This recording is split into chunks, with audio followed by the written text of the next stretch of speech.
খাইয়ে এসেছি। এই কথা শুনে সবাই অবাক হলো এবং বলল, এই মেয়ে মিথ্যা বলছে, মূর্তি কখনো দুধ খায় না, নিজেই অপকর্ম লুকানোর চেষ্টায় আমাদেরকে ধোঁকা দিচ্ছে। মেয়েটি তখন কাঁদতে কাঁদতে বিনয়ের সাথে বলল, আমি অনেক বলার পরেও মূর্তি যখন দুধ খায়নি তখন নিজে মাথা ঠুকে রক্ত ঝরিয়েছি। ঠিক ওই সময় এক ফকির বাবা এসে মূর্তির কান ধরে বলল, দুধ খেয়ে নাও। আর সাথে সাথে এই ফকির বাবার কথায় মূর্তি দুধ খাওয়া শুরু করলো। তখন সেখানে থাকা সমস্ত লোক আশ্চর্য হয়ে গেল এবং বলল, কে ওই ফকির বাবা? মেয়েটি বলল, আমি ওই ফকির বাবাকে চিনি না, তবে মনে হয় আশেপাশে কোথাও আছে। তারা সবাই খাজা মঈনুদ্দিন চিশতিয়ার সাথে সাক্ষাৎ করার উদ্দেশ্যে বেরিয়ে পড়লেন। এদিকে খাজা মঈনুদ্দিন চিশতি ততক্ষণে পিতৃরাজের দরবারে এসে হাজির হলেন। পিতৃরাজ বললেন, হে ফকির বাবা, তুমি কি চাও? খাজা মঈনুদ্দিন চিশতি বললেন, আমি ভারতের মানুষকে অন্ধকার থেকে দূরে সরিয়ে কোরআনের আলো দিয়ে আলোকিত করতে চাই। আমি চাই সবাই কুসংস্কার ছেড়ে তওবা করে আল্লাহর পথে ফিরে আসুক, যিনি পৃথিবীর মালিক, যিনি আখেরাতের মালিক, যিনি বললেই এক নিমেষেই সব হয়ে যায়। আমাদের সবার রিজিকের মালিক, জন্ম মৃত্যু সবকিছু তারই ক্ষমতা।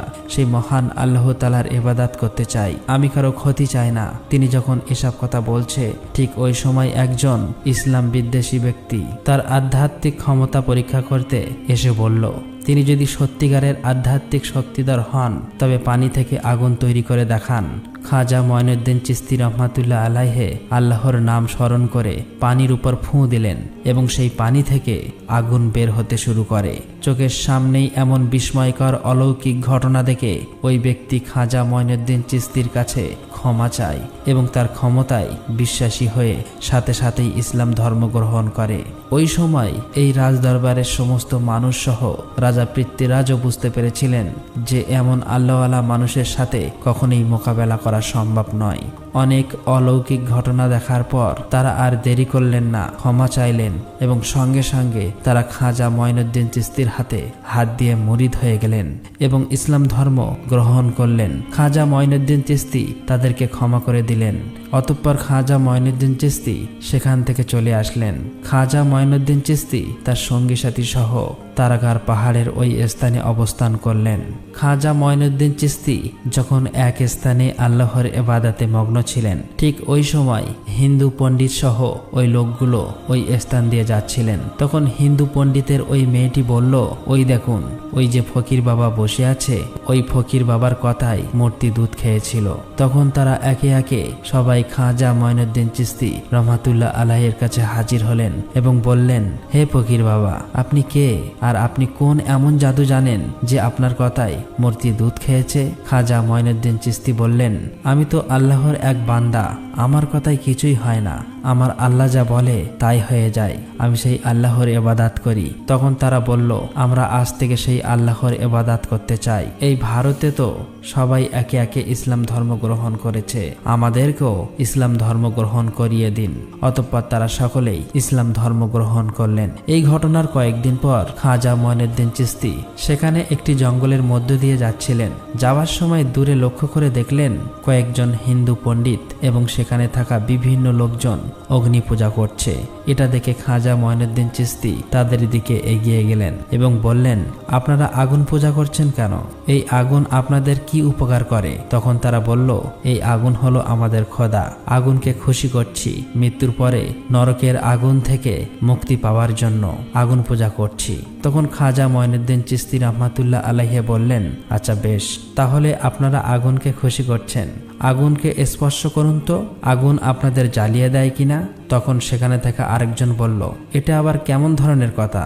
আগুনে হাত দিলে তো হাত পুড়েই যাবে। তখন খাজা মঈনুদ্দিন চিশতি বললেন, আপনারা এমন খোদার পূজা করেন যে ওই খোদা তোমাদেরকে পুড়িয়ে দেবে, কিন্তু আমি এমন এক খোদার পূজা করি যার হুকুমে আগুন ঠান্ডা হয়ে যায়। এই কথা শুনে সেখানে থাকা আরেকজন হিন্দু পণ্ডিত অট্টহাসি করে বলল, আগুনের ধর্ম তো পোড়ানো, আর আপনি যেহেতু বলছেন তাহলে আপনি আমাদের স্বচক্ষে দেখান। তখন খাজা মঈনুদ্দিন চিশতি রহমাতুল্লাহ আলাইহি আগুনকে লক্ষ্য করে বললেন, হে আগুন, আমি আল্লাহর এক বান্দা খাজা মঈনুদ্দিন চিশতি বলছি, আল্লাহর হুকুমে তুমি ঠান্ডা হয়ে যাও। এই কথা বলে খাজা মঈনুদ্দিন চিশতি আগুনের মধ্যে প্রবেশ করলেন। কিন্তু তারা অবাক হয়ে দেখলেন খাজা মঈনুদ্দিন চিশতি আগুনের মধ্যে প্রবেশ করলো, কিন্তু একটুও পুড়ে যায়নি। এই অলৌকিক ঘটনা স্বচক্ষে দেখার পর তারা সবাই অবাক হয়ে গেলেন এবং বললেন, আপনি কে আর আপনি কোন খোদার ইবাদত করেন? তখন খাজা মঈনুদ্দিন চিশতি বললেন, আমার নাম গরিবে নওয়াজ খাজা মঈনুদ্দিন চিশতি, যিনি বিশ্ব জগৎ সমূহের প্রতিপালক, তিনি ছাড়া কোনো উপাস্য নাই, তিনি এই সমস্ত ক্ষমতার মালিক, এক আল্লাহর ইবাদত করি। তখন সেখানে থাকা সমস্ত লোক বলল, আমরাও আজ থেকে সেই মালিকের ইবাদত করতে চাই। এই বলে সেখানে থাকা সমস্ত মানুষ ইসলাম ধর্ম গ্রহণ করে নিল। আর এভাবেই খাজা মঈনুদ্দিন চিশতি রহমাতুল্লাহ আলাইহি ভারতবর্ষে এসে কোরআনের আলো দিয়ে ইসলাম ধর্ম প্রচার করলো। আল্লাহ তাআলার দেওয়া অলৌকিক ঘটনা দেখার পর কোটি কোটি হিন্দু ইসলাম ধর্ম গ্রহণ করেছিল, যা এক নজিরবিহীন দৃষ্টান্ত। আর এভাবেই সমগ্র ভারতে ইসলাম ধর্ম ছড়িয়ে পড়ল।